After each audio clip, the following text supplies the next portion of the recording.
Bismillahirrahmanirrahim.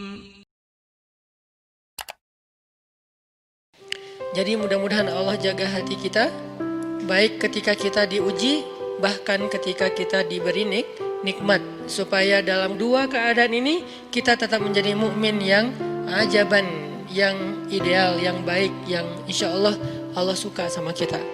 Kalau diuji sabara fakana khairallah, kalau diberi nikmat syakara fakana khairallah. Kalau dia diuji dia bersabar dan itu kebaikan untuk dia. Ternyata diuji ujung-ujungnya baik. Lewat apa ujian menjadi kebaikan? Lewat sabar. Bukankah Allah bilang wabasyiris sabirin? Sampaikan berita gembira kepada orang yang sabar. Ada banyak kebaikan yang Allah sediakan untuk orang yang sabar kalau dia sabar. Dan kalau diberi nikmat syakara. Kalau diberi nikmat dia bersyukur. Fakana khairallah. Kenapa nikmat kok menjadi kebaikan? Maksudnya dengan dia bersyukur Allah tambahkan kebaikan itu. La in syakartum la azidannakum. Jadi orang beriman itu kayaknya hidupnya tuh harusnya sih nggak ada bete-nya. Hidupnya tuh nggak ada istilah, aduh hari ini gue kayak rugi banget nih. Nggak ada orang yang beriman rugi. Kan hidup kita tuh di antara dua itu kan. Cuman varian ujian itu aja macam-macam. Varian ujian itu misalnya kalau di surat Al-Baqarah Allah menyebutkan 3 varian ujian kan. Ba'sa, dharra, zulzilu. Ujian fisik, ujian harta. Harta ini termasuk karir, kerjaan, usaha, bisnis. Dan ujian zulzilu, ujian perasaan termasuk diputusin. Atau orang yang dekat sama kita jadian sama yang lain.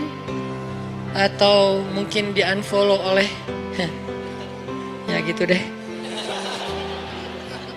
Saya kalau udah ngebahas bab ini agak gimana gitu. Jadi 3 varian ini masuk kategori apa? Masuk kategori ujian. Tetap aja 2. Kalau nggak ujian nikmat antara 2 itu nih. In asabathu sarra syakara wa in asabathu dharra sabara. Udah gitu aja. Dan nanti bahkan sampai ayatnya gini. Alladzina yunfiquna fis sarra'i wad dharra.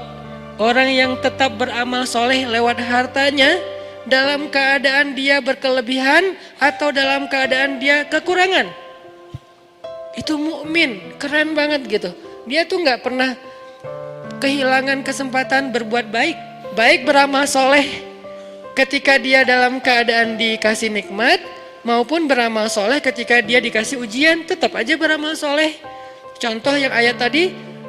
Yunfikuna fis sarra, berinfak dalam keadaan sarra, dalam keadaan bahagia, senang, lagi dapat untung gitu kan. Ataupun yunfikuna fit dharra, tetap berinfak walaupun dia dalam keadaan dharra, dalam keadaan susah, dalam keadaan dor itu kan bahaya. Nih kalau saya infak nih bahaya nih buat saya nih. Kalau saya kasih nih saya kayak nggak ada tabungan buat mahar nih. Kalau saya kasih ke dia, terus saya gimana? Gitu kan? Ini dor banget nih, bahaya banget nih. Tapi dia tetap berinfak. Siapa yang mencontohkan hal seperti itu? Selain pastinya Rasulullah udah gak diragukan lagi. Yang jadi kayak simbol berinfak walaupun dia butuh. Orang-orang Ansor. Yu'thiruna ala anfusihim walau kana bihim khasasah. Mereka mendahulukan orang muhajirin atas dirinya sendiri. Walaupun sebetulnya dia juga butuh kepada kebaikan itu.